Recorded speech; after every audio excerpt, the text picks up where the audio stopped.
take about 30-40 seconds.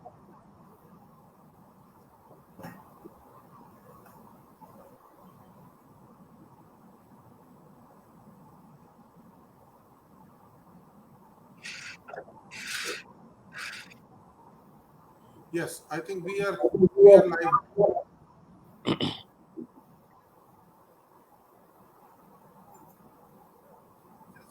Uh, okay, sir. I think we are live now. We can Good. we can start our today's program. So we today we are having the 11th webinar or 11th weekend webinar of our Association of Microbiologists of India Chandigarh unit and Department of Microbiology, Punjab University weekend lecture series. So at the right onset, I will invite Professor Prince Sharma, who is Dean Science, Punjab University, who is a Senior Professor, Department of Microbiology, and also President of AMI Chandigarh unit, to welcome today's speaker and other guests who are in the meeting and who have joined live with us. Professor Prince Sharma, please. Thank you, Naveen. It's our really our privilege that on this 11th webinar lecture, which is hosted by the Chandigarh unit of Association of Microbiologists of India and the Department of Microbiology, Punjab University, that we have such an eminent scientist, Dr. Rameshwar Singh, who is the Vice Chancellor of the Bihar Animal Science University. He is with us and he is going to talk about a very, very pertinent lecture, which is the literacy about the microbiology in the society. I call it that it's a very pertinent thing because right now the world is going through such pandemics for the last 2 decades. In 2003, we had SARS-1, a major outbreak of this SARS-1 virus. And then we had in 2008 H1N1. And then 2013, we had MERS. And then in between, we had Ebolas and we had Zika's. So many viruses which had devastated our country and the world economy-wise, the life-wise, and so on. And in these times, the whole of the world is engaged in tackling such pandemics. And in these pandemics, tackling these pandemics, the role of microbiologists comes to the forefront. Microbiologists are involved not only in vaccine making, in the diagnostics, but also in teaching and in making the society aware about these pandemics and how to avoid them or how to get rid of them. So here, a role of microbiologists is becoming very, very important. And as I'm seeing that all these viral diseases and the pandemics which have attacked the world, these diseases, they are zoonotic in nature. They are coming from animals. More and more as the deforestation is taking place and as the climate change is taking place because of anthropogenic activities, and as the association between the animals and the humans is becoming more and more like in the wet markets in China, for example, in Wuhan, these diseases, more and more such diseases are likely to come and attack the humans, like SARS-2 is coming now. And as scientists predict that, God forbids, more and more such pandemics may be in the offing in the future also. And so that's why the role of such zoonotic diseases is becoming so important, and the role of microbiologists is also coming to the forefront. And to understand this and to tackle this, who else, who other than an eminent scientist who is a vice chancellor of the Bihar Animal Science University. We have such an eminent fellow with us who is going to talk about the role of and the need of microbiological microbiologists in the society. So I really welcome this eminent scientist from Bihar Animal Science University, who is going to talk to us about this to us and make the scientists, the research scholars, and the society aware about this need of this microbiologist in the society. I welcome you, Dr. Rameshwar Singh, And I welcome all the participants who are going to participate in this and listen to this talk by Dr. Rameshwar Singh ji. And I feel that this is going to be a very, very useful talk for all of us. Thank you, Dr. Rameshwar Singh ji, again to join us. Oh, thank you, Professor Prince Sharma. Now I will just brief about our weekend lecture series, sir. We at AMI unit and Department of Microbiology thought that during this time we can have a online lecture series. The basic purpose of this online lecture series is, on the one hand, we are trying to contact some very senior people and show that they can come and share their research experiences, their teaching experiences with the students and with the faculty. And on the other hand, every month we give some slots to the younger faculty, to the students, so they can get used to this online teaching and all that. We feel that now this online teaching has become part of our system, pandemic or non-pandemic. So that with that vision, we started this, and we hope that we'll be able to carry it forward. And Radhing, Dr. Rameshwar Singh ji, Dr. Prince has already said a lot. When I was looking for some very good speaker, my wife, Dr. Neena Puri, who is from Guru Nanak Khasa College, Yamunanagar, he must have interacted with SAR somewhere through Dr. A.K. Punia. He told me that he is a wonderful speaker. So, sir, that's why we contacted you. And as Professor Prince has said, your topic is really relevant in today's scenario. So that's what the theme of our lecture series and today's lecture is. Now I will request Professor S.K. Soni, the Vice President of our unit, to introduce the speaker and call him for the lecture. Dr. S.K. Soni, please. Thank you, Dr. Naveen Gupta. So it's my pleasure to introduce the speaker for today's lecture, Dr. Rameshwar Singh, Vice Chancellor, Bihar Animal Sciences University, Patna, obtained MSc degree in dairy microbiology from National Dairy Research Institute, that is NDRI Karnal, and PhD in microbiology from Indian Veterinary Research Institute, that is IVRI Ijatnagar. He worked on animal nutrition at IVRI and dairy microbiology at NDRI. He is noted for his contribution in the establishment and expansion of national collection of dairy microbes and development of dairy starter cultures, probiotics, rumen fermentation, and fermented milks. He also served as registrar at NDRI Karnal for more than 8 years and made notable contribution in the academic activities. So he joined at ICR headquarters in New Delhi and served as project director of Directorate of Knowledge Management in Agriculture for close to 5 years. He strengthened the research journals of ICR through online publication platform, produced many documentaries, organized mega exhibitions and outreach programs of ICR through social media, press conferences, and media tours. He also headed the coordination team of ICR and DD Kisan TV channel. He was honored by Prasar Bharati for his role in promoting the activities of new TV channel DD Kisan at national level. Currently, Dr. Rameshwar Singh is engaged in the development of new programs, regional centers, and new colleges for the expansion of the new university at Patna. His initiatives have made noticeable improvement in physical infrastructure, capacity building, and expansion of faculty, national and international collaboration, rejuvenation of academic activities, and research at Bihar Animal Science University. So, with these words, I also welcome you, sir, on my behalf, and I invite you to start your lecture. So, Dr. Animeshwar Singh, please.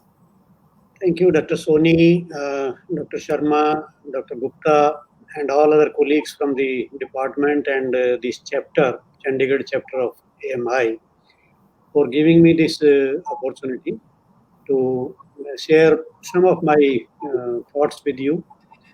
When Dr. Gupta contacted me, I was really looking for some general topic where we can all connect, because I did not want to restrict myself to a limited topic of my specialization. As told by Dr. Soni, I worked at NDRI and IVRI, worked on animal probiotics at IVRI in the nutrition tea, and gut microflora and microbiology of feed and fodder. And back to NDRI, I spent almost equal time at IVRI and NDRI. At NDRI, mainly I was looking after the fermented milks and dairy starter cultures and probiotics. So the starter culture collection has come up very well at Karnal, and it is serving the industry. It is a unique collection of dairy microbes in the country. So with this, I would like to come back to the topic, that is awareness on microbiology. Whenever we talk about bacteria or microbes, the general conception goes to pathogens and harmful organisms, whereas the microbiology is very diverse and very basic to biological science and to the sustenance of life on Earth. So many activities in the ecosystem, they are carried through the interactions of microorganisms, and the progress in science, in biological science, in basic sciences of life, how genomics and other latest new fields of immunology and nanotechnology and these things have developed. There has been a big role of microorganisms. They may be the kind of models or the organisms which can be easily grown, easily handled, and many basic tenets of life science, they have been studied through the use of microorganisms. So I will show you some slides. I was trying to find some time, to organize this lecture properly, but in the meantime, many new initiatives came in my way.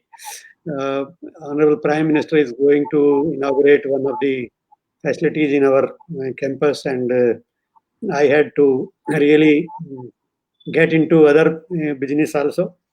So anyway, I will try to put before you whatever I have been able to have. I'm going for sharing the screen.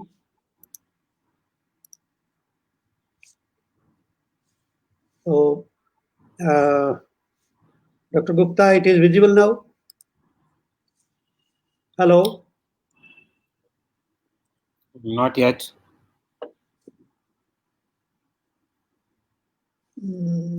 Yeah, it's come. Okay. Then how about this?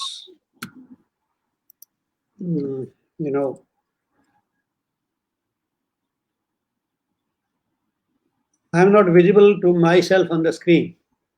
It's okay, sir. Okay. Okay.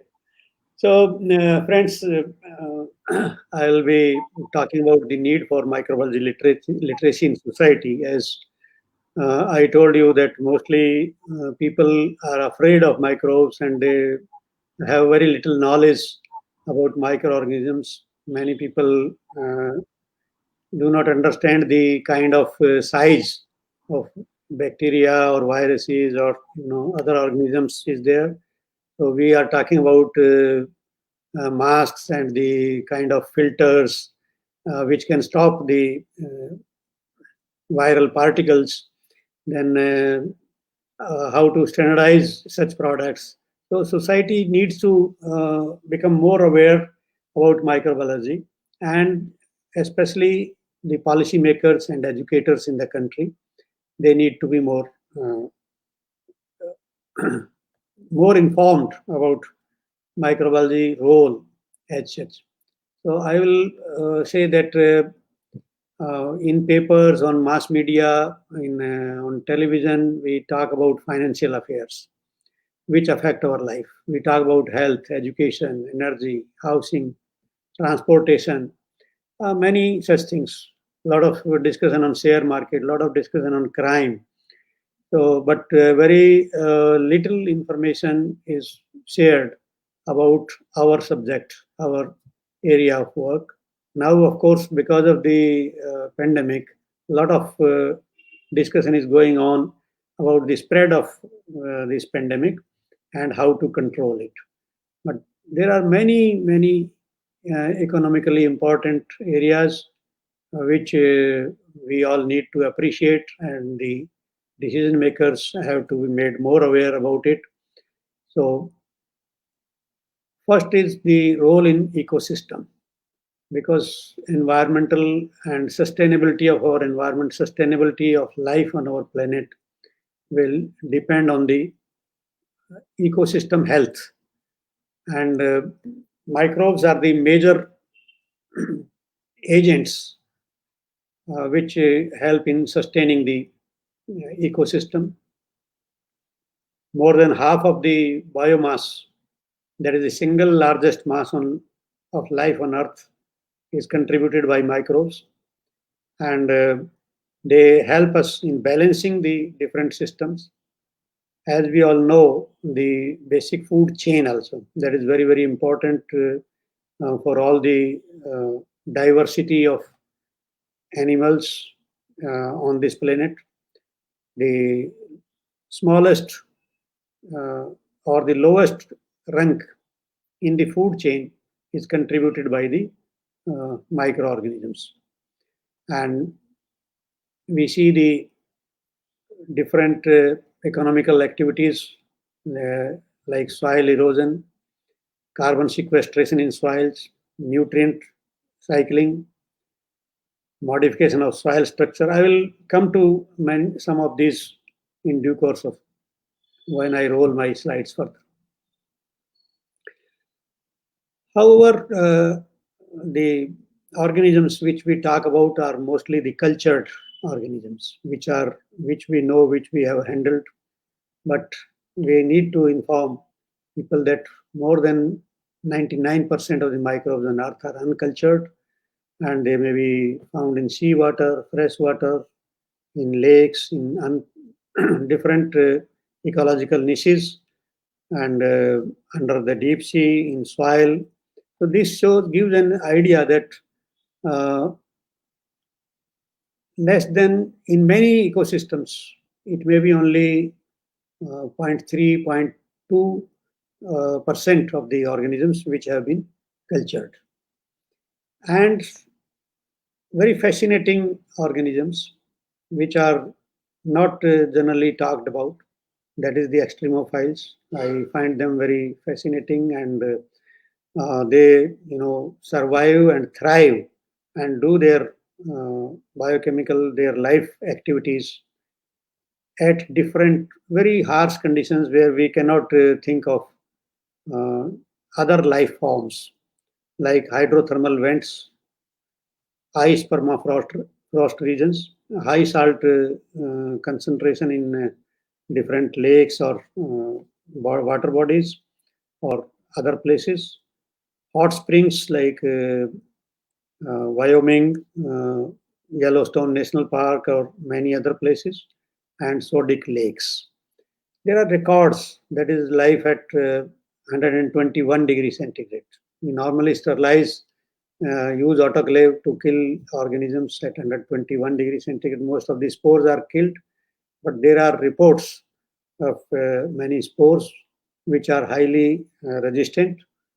Similarly, in underground caves, 2 miles below the surface, organisms have been detected, and pH as low as 0.8, and radiation of more than 1.5 million rads. So these kind of diversity and adaptability to different environments exists, and that is displayed by microorganisms only. Then how they are significant? These organisms produce different enzymes and other biochemicals, which are highly stable at different extremes of conditions, and they have been exploited in a number of ways. Thermoalkalophilic catalase, Taq polymerase, heat stable proteases and lipases, which are used in detergents, and we all know about PCR. We all know about this thermoalkalophilic catalase also.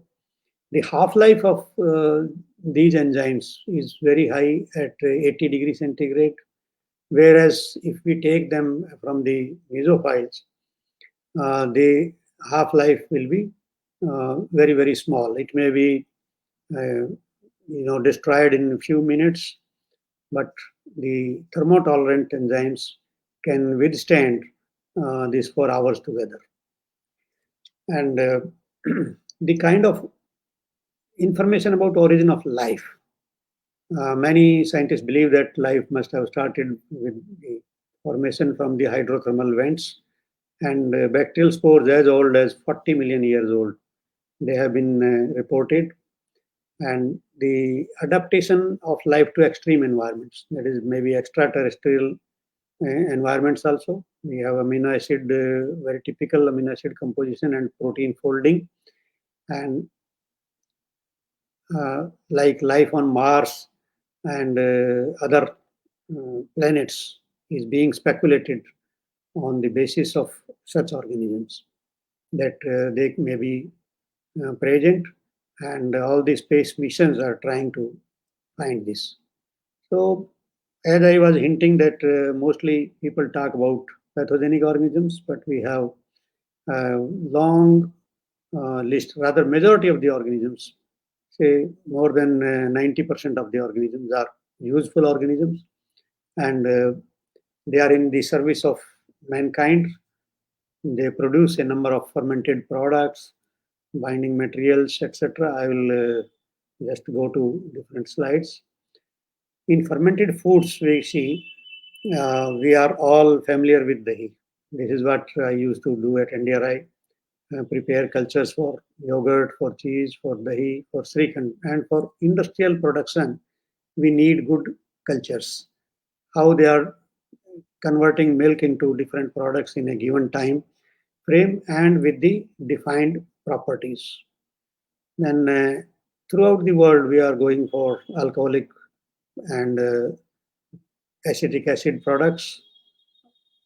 These drinks, beer and other alcoholic drinks. Then fermented foods like idli, dosa, vada, dhokla, and even we can ferment, prepare bhature, bread, sourdough, pickles. So there is a long list. Every culture is having a large number of fermented foods, and this is what we eat to remain healthy and to restore the microbial balance in our gut system and bring typical flavors, amino acids, and functional properties. Some organisms not only produce flavor, they also produce some antimicrobial substances. They may be bacteriocins, and also the typical flavoring compounds and texture producing substances in the foods. So these fermented foods acquire the typical texture. We can see here the Swiss cheese with eyes. That is due to the action of Propionibacteria, and such gas pockets are formed which give this typical nutty flavor and eyes in the cheese. And mold ripened cheese also is there. So we use different organisms for making desirable changes in the basic material and produce the food of our choice. Then I'll talk about nitrogen fixation, because nitrogen is present in abundance in our atmosphere, but this is not available to the plants, where it is very much required as an essential component for their growth and for production of protein. So biological nitrogen fixation is one activity of microorganisms. which is making us available such a big quantity, 200 million tons of nitrogen per year. And we can see how much urea or other fertilizer, organic fertilizer we have to apply to the soil if we want to add this much nitrogen to the soil every year. So a lot of biomass, lot of crops are produced and soil fertility is maintained. Then another aspect which we normally no layman will realize, that our farm animals, they eat grasses, they eat straw, which are cellulosic in nature, or hemicellulose and lignin, etc. So they have this type of food, which are agricultural byproducts, and these byproducts cannot be utilized by the mammalian system. There are no enzymes to degrade them, to attack them, and make use of the energy available in cellulose and hemicellulose, etc. So these cows and sheep and goat and other ruminants, they harbor this complex microflora of rumen, and this vat is very, very important, that holding size and holding time, so that the cellulases, hemicellulases, and other enzymes produced by these organisms, they hydrolyze these complex carbohydrates and convert them into butyric acid and other volatile fatty acids, which are further utilized by the animal. And finally, we get all the animal products, that may be milk, meat, hides, skin, and that's how I say that we are able to make use of the biomass available on this planet for converting into high quality human food that is rich in protein, rich in other nutrients, vitamins, and minerals, etc., and many useful products, economically useful products. Milk alone in India contributes to more than 1.5 times the value of wheat and rice combined together. So this is the kind of economy from the livestock sector which we are able to harness due to the activity of the microbes. Then microbes also help in sustainable production of goods and degradation of so many waste materials, and production of energy from them, production of fertilizer, and removal of pollutants, degradation of industrial wastes, and recycling of nutrients, recycling of water, utilization of carbon dioxide, degradation of xenobiotic substances like aromatic dyes and other substances which are released into the ecosystem. Then green industry, where we do not produce so many pollutants. They are easy to recycle, they are easy to degrade, and a lot of work is being done on bioplastics and microbial cellulose and chemical engineering like electrosynthesis, etc. And many metals and are they are processed from their ores by bioleaching and treatment of waste streams, and also used for biocleaning and biorestoration. Many other useful products like microbial biopharmaceuticals are coming in use now. We know about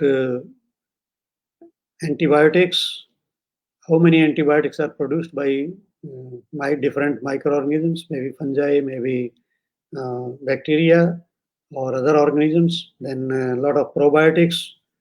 There's a big market now for probiotic organisms and food supplements, many hormones, biologics, vaccines, and many recombinant products coming, what we call as genetic engineering, their microorganisms are being used for production of these personal care products also. And we see the use of lactic acid bacteria in personal hygiene also, that we restore the microflora on different ecosystems on our body and avoid the pathogens. Then comes the role in disease.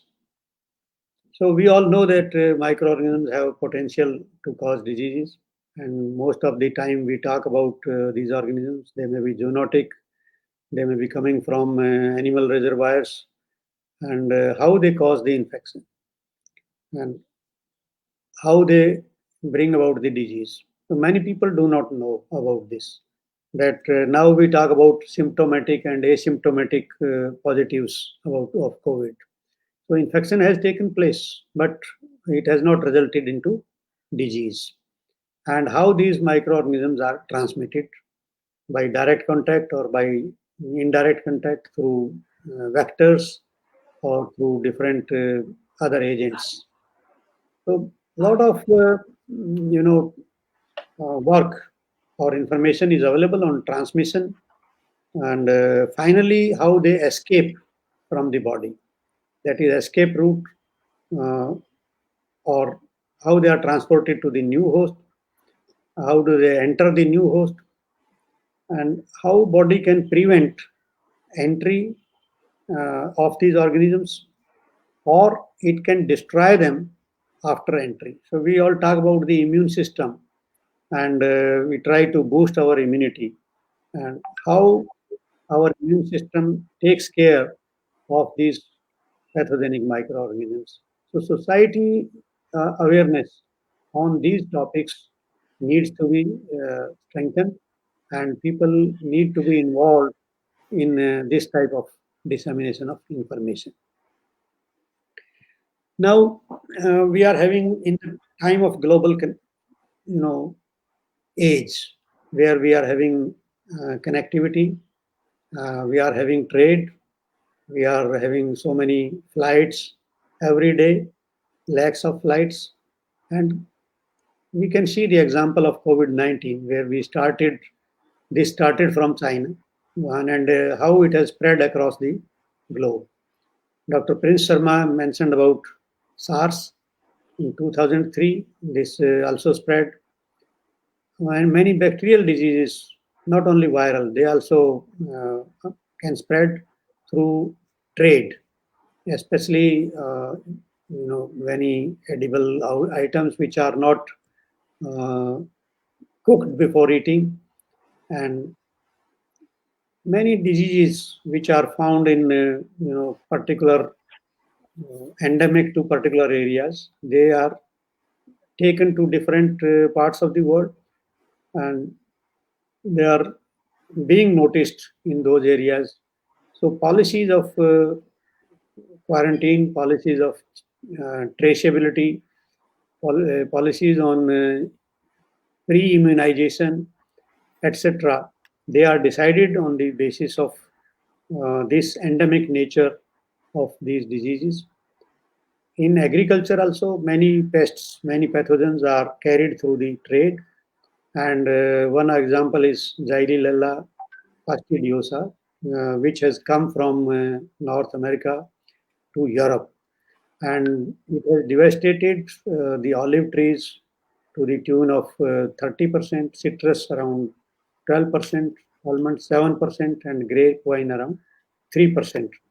So a lot of this type of economic loss can take place, and this is how the importance of knowing the global equations, global ecosystem of how these problems, these organisms can travel from one place to the other. Many, people believe that if we had stopped all the flights from China in the initial stages itself, the problem would have been contained, this pandemic problem. So many people also don't realize that how much microbial load or presence of microorganisms on our body is there. There was a guess that microorganisms may be more than 10 times of the cells, but recently some articles have come again and they have reviewed that almost equal number of organisms, microorganisms are present on our bodies.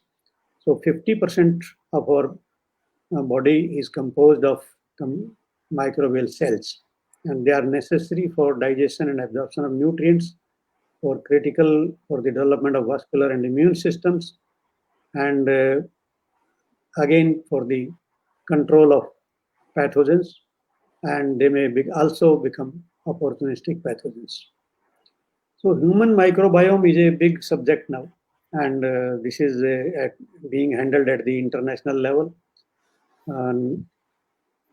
There are far more microbes which inhabit a single person's body than their total population of the earth on this planet. And our skin, our hair, mouth, gut, and all the surfaces are occupied by microorganisms. We typically associate microbes with diseases, but the microbiome in general is neutral or even beneficial. So I will come to this and how this pool of microorganisms is also contributing to the total gene pool. Many traits, many properties, or even our thought, they are controlled by, contributed by the genes of the microbiota, which is present inside our body, and how they prevent the growth of these harmful organisms if they are the human microbiota remains in balance.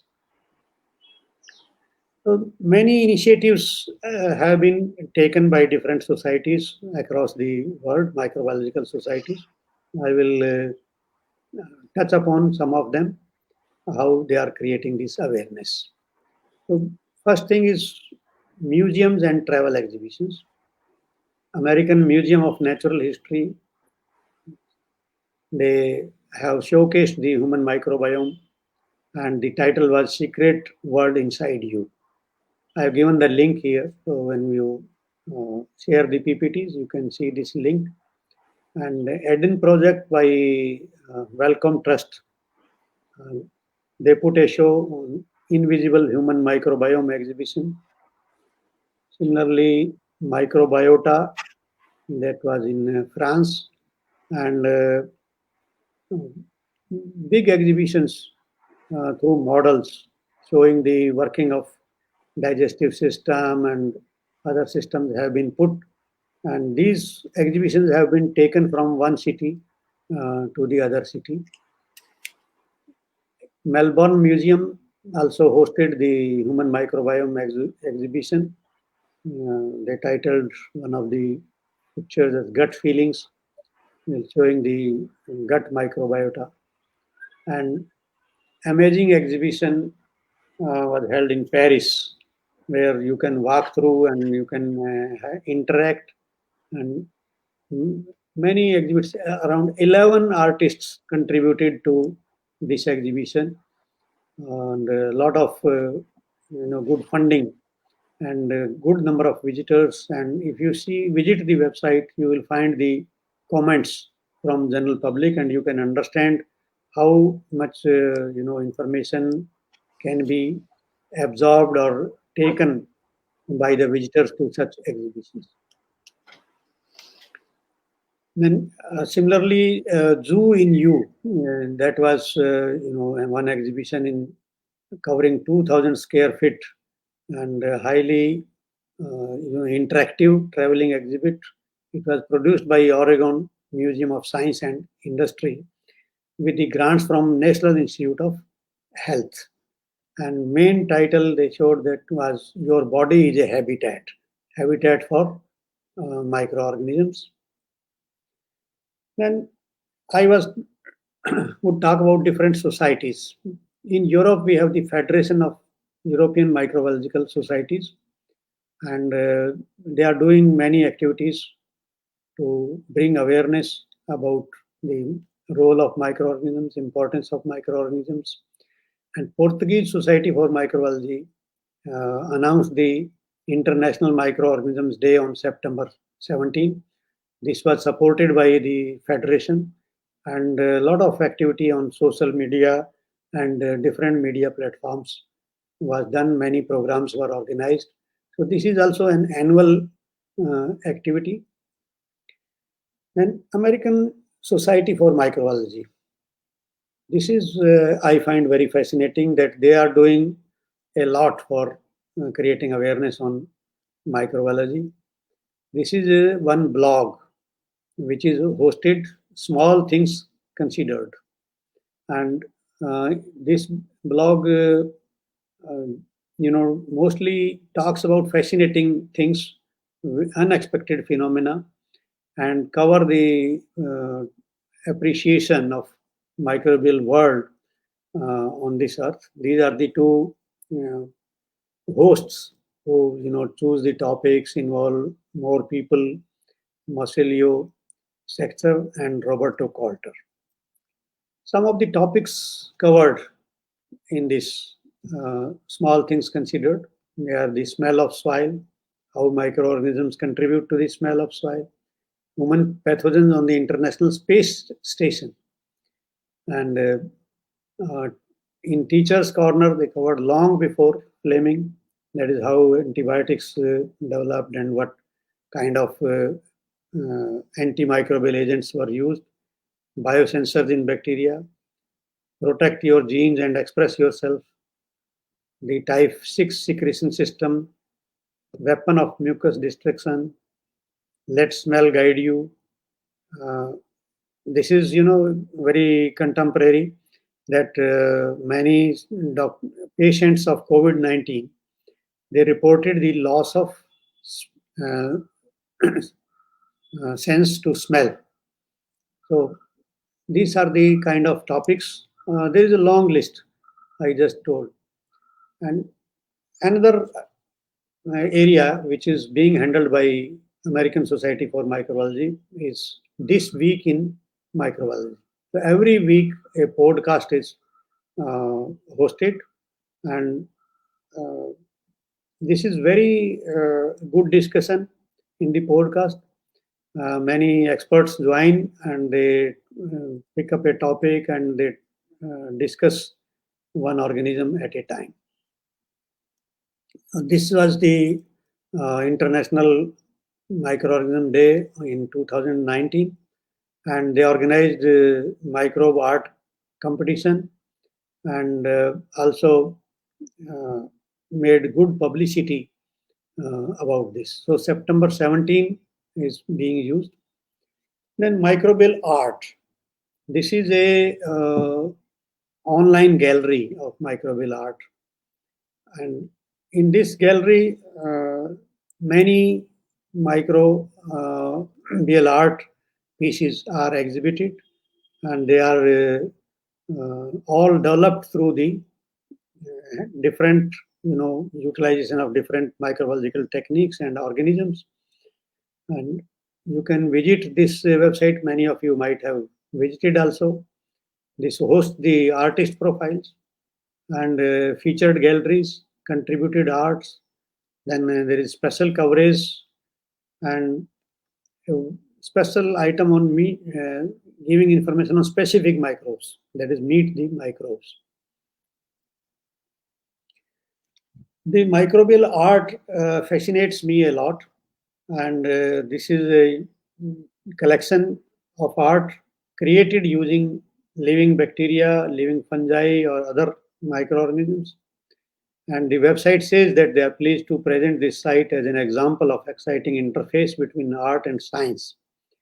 And this is an excellent opportunity to showcase the beauty of organisms that usually go unseen, therefore are often feared also or ignored.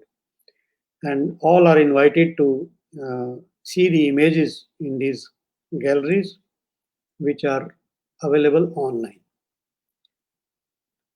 So how to make this art. And a lot of these artists are working on that.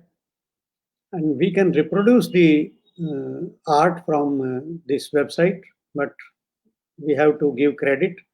And these are the details of the organizers of this gallery, authorities of this gallery, and they are doing a wonderful work.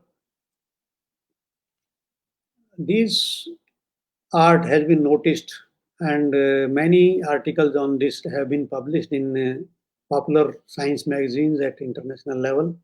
So this appeared in Science Patri, this artist, and how this was created, and what, who are the contributors. All this information is given. Then American Society, again, as I'm telling, they are organizing these different competitions. ASM's 2020 Agar Art Contest, and they said that this will open for submission in September. So those who want to try, they can read more on this and join. So again, National Geographic, the popular magazine of National Geographic Society, they have covered many articles on microorganisms and especially on microbial art. And I seen like volcano eruption and beautiful butterfly. Many other art pieces have been created through this. Then one more area is mold paintings or molded paintings. You can use molds, grow them on paper or grow them on wood, grow them on wall and different surfaces, and use this to make different kind of paintings. Then there is another use of social media, that is bacterium of the day, hashtag daily bacteria, and this activity is being carried out by giving information about particular bacteria every day, and this mission is being carried out by I could not get the name here, but maybe it will come. Then there is a European Declaration for Microbiology. In the first Congress of European Microbiologists, RAPDON, they came out with this declaration with 1,300 participants from 66 countries, and we can all visit this declaration, that this type of activity we can take up through our societies and display. This was about the microbe of the day. On December 5, 2019, described Kevin Feller is the author, and he described Serratia marcescens. So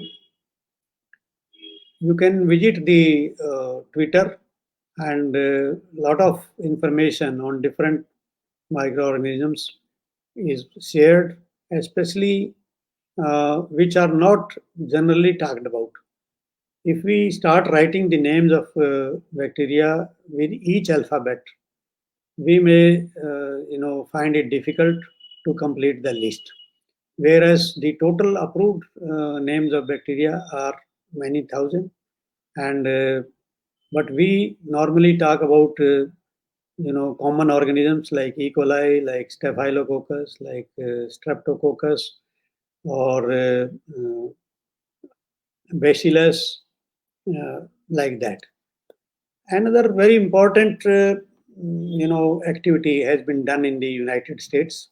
That is, the many states have honored the organisms as state microbes, and this has happened through because the microbes were discovered in that state, and they are contributing a lot to the welfare of people or in the economic activities. Oregon State in 2013 designated Saccharomyces cerevisiae as the state microbe by passing a legislation in their state legislature. and this is important for craft beer industry, which is famous in the Oregon. In New Jersey state has named Streptomyces gracius, which produces the antibiotic streptomycin as a state microbe, and this is the first bacteria to be named as state microbe. Oregon named the yeast Saccharomyces cerevisiae. Selman Waxman also belongs to New Jersey, so he won Nobel Prize and worked on Streptomyces gracius also. And Wisconsin state, which is known as the dairy state, and a lot of cheese is produced there. Legislation was introduced for recognition of Lactobacillus lactis, subspecies lactis, as the state microbe. But many other proposals also came, and the proposal is in the pending stage. A few more, proposals have been introduced in different assemblies in America. So we can also try to convince our legislatures and other policymakers, lawmakers, to consider microbes as state microbes, and many maybe you can say these edible fungi or mushrooms, etc., are found in different states, which are typical. They can become candidates for state microbes status. So what we can do? The role of microbes is very important in different economic activities, in our daily life, in maintaining the sustainability of our system. But how can we help? So one is to introduce key microbiology themes in basic education. We find that in our early education, we don't really talk about microorganisms, and very little information is there. So while designing the curricula, while designing the books, some chapters should be introduced in simple language for the students of early, at primary and middle level, to appreciate the importance of organisms. As microbiologists, we can contribute ideas and materials. We can contribute our videos and class experiments for the school syllabus. And we can work for creation of necessary teaching tools and materials. And lastly, we can influence the educators, politicians, business leaders, relevant governmental and non-governmental agencies, and convince them about the need to achieve microbiology literacy, because to carry out a mission for this, a lot of funding will be required. The kind of exhibitions which have been organized in different places, in different museums, different cities across Europe and Americas and many other countries, a lot of funding has been done. So that money will be required, and how to pursue our political leaders, our bureaucrats, and other government agencies to spend money and help us in the awareness on microbiology. You can see that different campaigns have been done. Beautiful T-shirt with a petri dish showing microorganisms, and title as cultural awareness, national immunization awareness. A lot of vaccines, people are talking about COVID vaccine now, when it will be developed and all that. But there is a lobby in the world which is opposing vaccination. They are talking, against vaccines. Go back to pre-vaccination era. Then prudent use of antibiotics.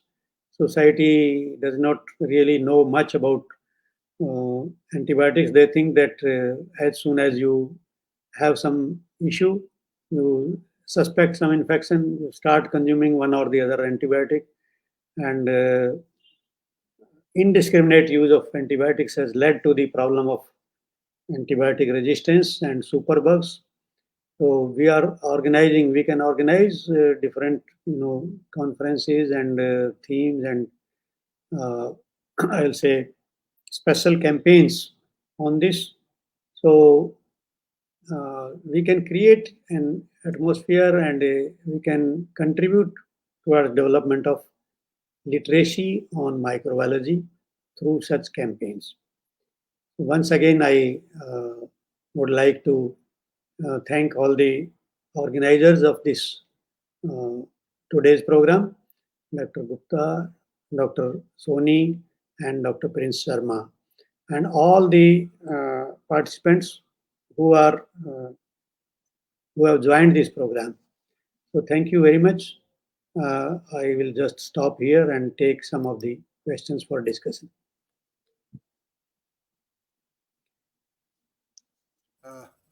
Thank you very much, sir, for a totally different viewpoint of microbiology. What you have explained, some of the things were very novel, which we didn't knew about such an artistic view. We also welcome with us Professor Kusum Harjai, sir. She is presently our chairperson, Department of Microbiology, Punjab University. She was just busy in admissions and so she was not able to join in the beginning. So we welcome you, madam, you also in the lecture. Thank you. Thank you, Dr. Naveen. And good noon, Dr. Rameshwar Singh. It was a pleasure listening to your talk.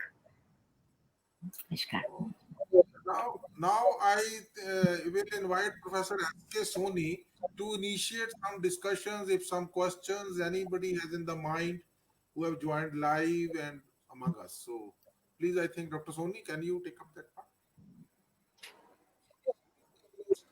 Dr. Soni, unmute कर लो. Dr. Soni, unmute कर लो.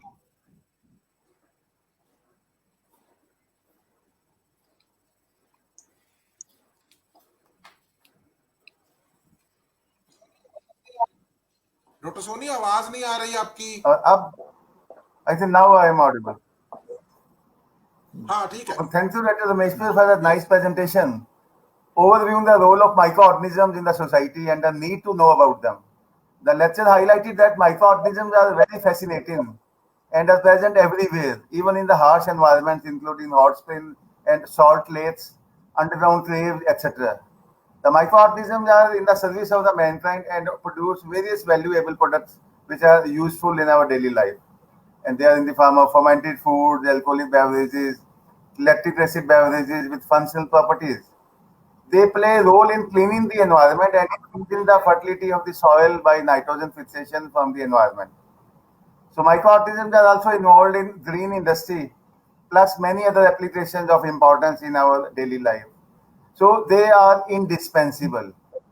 But in addition to the positive activities that they perform, they are also involved in causing several diseases. And some of the diseases, they are mild and some are very fatal and may lead to the death of the human. So there are many ways by which the microorganisms can be controlled and the lives can be saved. So one of the important objectives of studying microbiology is to know how to control microorganisms. And that's why the awareness of microbiology is very important and essential for the society. So the lecture has been well responded on the Facebook, and I'm sure this might have added to the understanding of the subject to the audience. We have several queries from our participants, and I'll take a few of these and coordinate the discussion session with the speaker. So we have question number 1. Can we say that all dairy fermented products, they are probiotic because they all involve lactic acid bacteria? Thank you, Dr. Soni. Probiotic properties are strain specific, I will say, and they have to qualify according to those properties, where the resistance to bile, resistance to low pH, and then the functional and useful properties which can be attributed to those organisms.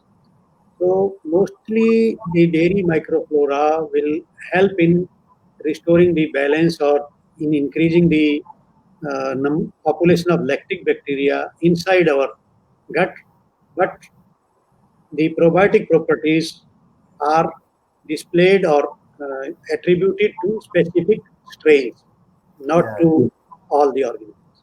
So I Okay. think this is what I can answer. So we have a question number 2. As animals are one of the important vectors for the transmission of pathogenic microorganisms. So how the reservoirs in the animals can be destroyed? The reservoirs of the microorganisms in animals can be destroyed. Actually, what I can say only this much, that the interface between humans and animals, that has to be taken care of. Too much, use of wet, foods or wet markets, or very very close interaction. Like in India, we have small, farms. We keep animals in our house, and we all, deal with animals in day to day life. Uh, that's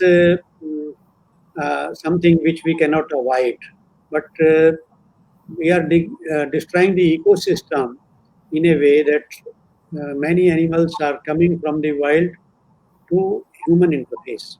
More Yeah. interaction is taking place.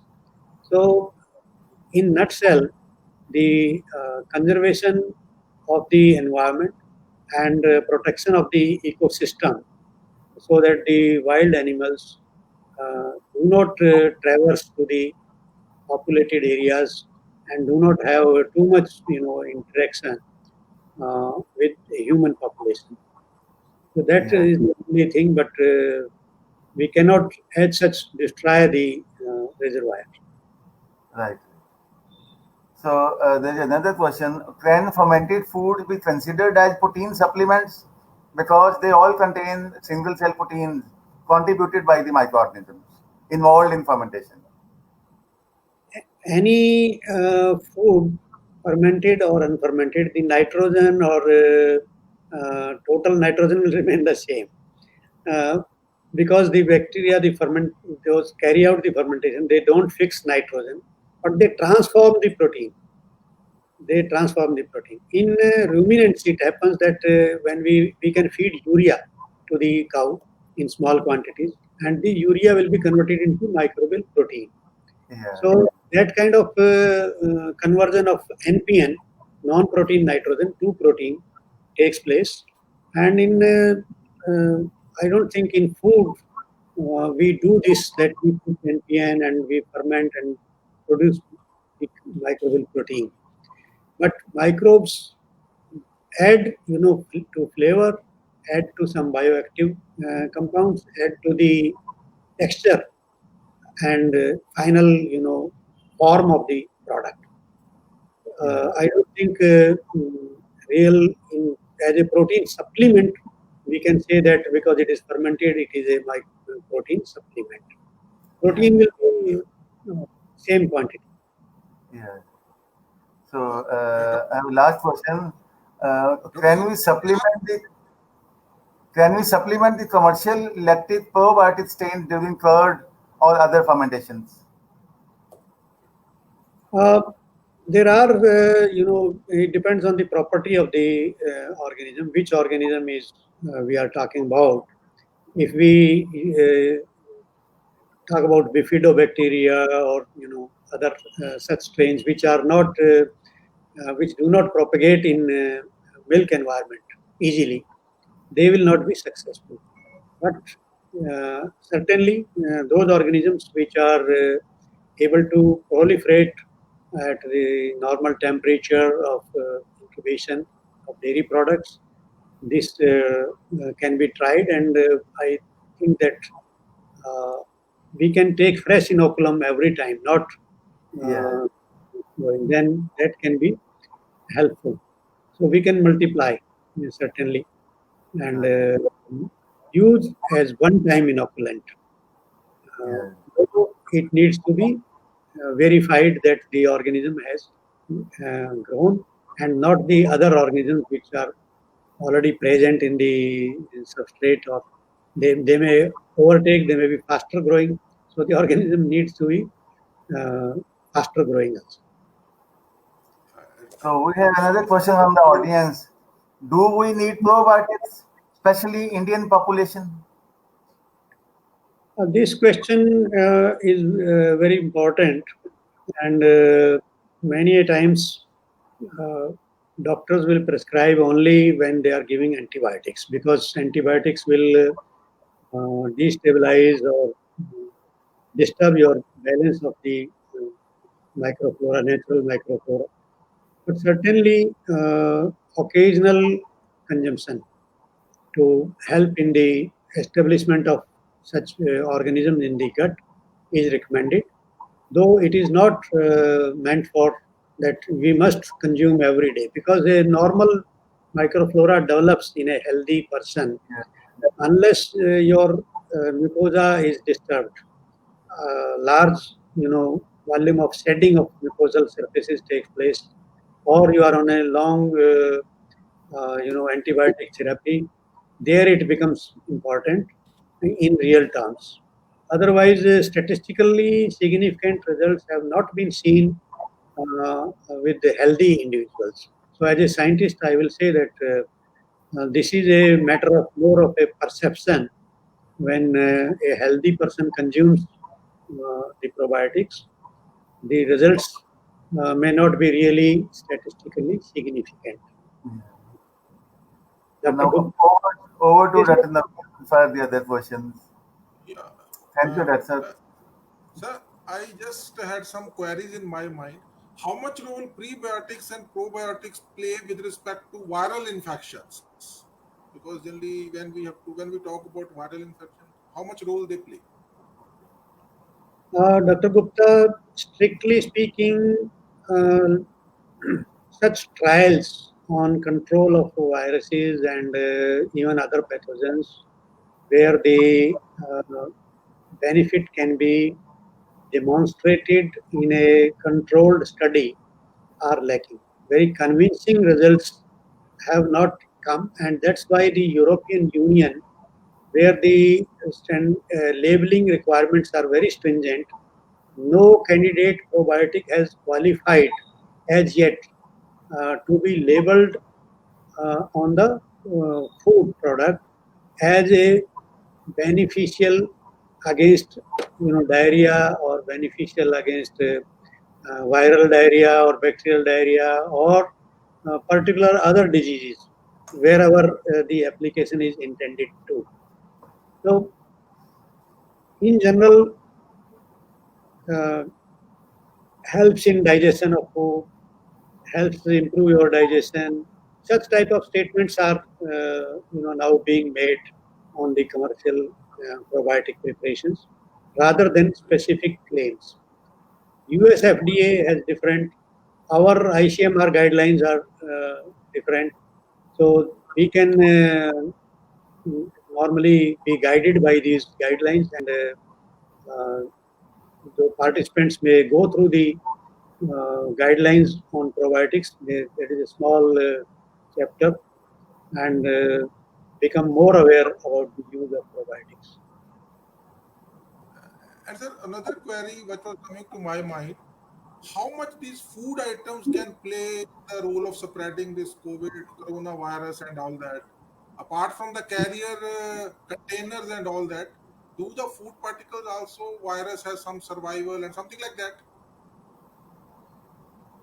I cannot authoritatively, make any statement on this, because information is being shared by WHO, by CDC, by others, and there also we find that information is growing day by day. The changes are, taking place. But food, if we take and we process it, uh, go for heating or cooking, then it becomes safe. As such, some contaminated food may, if it is having a high viral load, that can certainly, if consumed raw, as such without any treatment can be suspected, to cause this type of viral infection.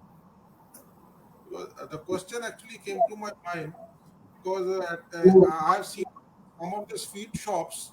The people have started keeping their things in a UV tube under the UV rays, and they are saying that it is safe to consume. So that's why the question occurred to my mind. So, Yeah, such practices are being adopted to render the food free from. So this gives some confidence to public that yes, we are using UV, but maybe what is the penetration of UV, what is the coverage, how the product is being exposed to UV. That is to be seen and to be practiced in an effective manner. yes. Sir. So, Dr. Soni, any other question from Yeah, audience? yes, we have a last question from the audience. Why microbes are mostly preferred in our day-to-day life? Mostly preferred. Yeah. Why Uh, microbes? from what angle? I could not. I I think Uh, you think, could not answer rightly. yeah, actually, see, uh, microbes as our friends. They are. I told that we are having the same number of microbes on our body as our cells, total number of cells. So we cannot face so many enemies or adverse organisms. So they are all friendly organisms. First time I read that the rumen contents, rumen fluid from a animal was taken out and it was observed under a microscope, and they found that it is full of protozoa, full of ciliates, full of bacteria. And the observation came that they cannot be harmful because if they are present in such myriad numbers, the animal will not survive. So they are useful. And finally, it has been, everybody knows now that all the straw, all the grasses, all the roughages, they are digested with the help of these uh, bacteria or other organisms in the rumen of these uh, mammalians, these ruminant animals, where they convert them into energy and other nutrients and make available the milk and all those things. Many microorganisms are making very fantastic products. Beer कितना लोग पसंद कर रहे हैं या दही कितना पसंद कर रहे हैं, चीज कितना खाया जा रहा है, किमची वगैरह आप कोरिया में और इनमें देखेंगे तो you will be you find के लोग खाना ही नहीं खाते बिना किमची के उसके Dosa Italy, for example, in the south. So this is also possible with the microbes only. we are associating the fermented products with healthful foods. So that is why we have this type of preference. That's what I can say on this. And above all, yes, they are also responsible for the production of B vitamins in our intestine, in our gut, and which is mainly helpful in the digestion of carbohydrates, etc. So they are very, very important. So Dr. Chibbard has also joined. Thank you, Dr. Chibbard. Yeah, I met Dr. Chibbard, Dr. Rupesh Tiwari, and many of you. I have been to your department also on at least a couple of occasions. yeah. I was at Karnal. I visited IMTech also very frequently because I was working for the microbial culture collection. And Dr. Chakrabarti and Dr. Jain and Dr. Soranjit Singh, many colleagues. So from the Chandigarh chapter, I have interacted with many of you previously also, and it's nice of you to have given me this opportunity. My regards and good wishes to all of you. Yeah, thank you, sir. Thank Now I will just invite Professor Kusum Marjai to give her views about lecture and about our department in brief. Madam, if say anything, please.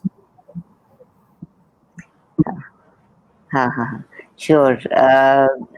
Good noon to everybody. Dr. Saab, first of all, I must congratulate you, and I'm so happy to listen to your talk. It was such a good, wonderful lecture you have given, and you have apprised us with so many new things. I think which the other governments are doing, the European government, the American Society of Microbiology, which they are doing. That's very, very interesting. And I think the point which you have put, that we should also, as a microbiologist, we should also influence our educators, bureaucrats, politicians, so that we can bring microbiology in the limelight, and especially the primary education where this is concerned. And I think this is the time when every society, the whole of the world, knows about microbiology. One virus has made microbiology so famous. So it has come to the roots, even the urban, the rural areas, everybody knows now that there are microorganisms. So this is the point I think we should encash to end our voice will also be heard by the educators and bureaucrats and other people, so that we can also bring this to our country. The interesting ideas which you have told us about the microbial art, the museums, the exhibitions, so we can also do this. And but for this, then we have to generate funds, and we have to convince the higher authorities. So this is a very interesting point which you have put across. And this lecture is the first of the kind where we are bringing these facts to the society and to our listeners. So thank you very much, Dr. Saab. This program we have started, and this is about 12th or 14th lecture which we have started this lecture series. And I think not only our students, but the students across different colleges of the Punjab University in and around Chandigarh. So this is a very good venture started by the AMI and the Department of Microbiology, Punjab University. And many of the students, they are being benefited by this. And with the pioneer people like you coming to our platform, we are very thankful to you, very obliged for accepting our invitation and joining us today with us. Thank you. With these few words, I hand the mic to Dr. Naveen. Thank you very much, Dr. Kusum. So now I have to just say a few words regarding formal vote of thanks. First of all, lot have been said about Dr. Rameshwar Singh's lecture, but sir, I have to say something different. I have been interacting with him from last a month or so, and really I wish to put it on record that such a humble person, such a nice person, it was very smooth fellow. He was very quick in responding to all my queries regarding maybe his lecture topic, maybe all that. So I never felt any gap, even if we were not talking. So, sir, it was my pleasure in personal and overall from our unit to interact with you. And of course, your lecture, it was so simple and so informative. As some has said, we never knew about this artistic microbiology and all that. So, sir, thank you very much for spending time and joining. And I'm also thankful to whole team of AM Chandigarh unit, Professor Prince Sharma, our president, Dr. S.K. Soni, our vice president, and Dr. Kusumar Jai, chairperson, Department of Microbiology, and whole team of microbiology. With all their help, we are able to sustain this lecture series as Dr. Kusumar is saying, 7th to 12th lecture. And I'm thankful to all. And I'm thankful to all who have joined live and who will be seeing a recorded version of the lecture on our Facebook page and on our YouTube. I'm thankful to all. And in the last, once again, I thank Rameshwar Singh Sarji so that he has come and given us time. And I have to thank two more persons. One is Dr. Meena Puri. He is from Guru Nanak College, Yamuna. He introduced me, Dr. Rameshwar Singh ji, because he must have heard him somewhere. As I said in the beginning, when I was looking for some good speakers, he said, why don't you call him? And I also to thank Dr. Anil Kumar Punia, because of which we are in contact with Dr. Rameshwar. So I'm thankful to all for joining and for this lecture. Thank you very much. Thank you. Thank you, sir. Thank you. Thanks for all the good words and this opportunity. And all the best wishes to your chapter and to your department. Thank you, sir. Thank you. Pleasure interacting with you, sir. Thank you. Okay, so we take leave of you.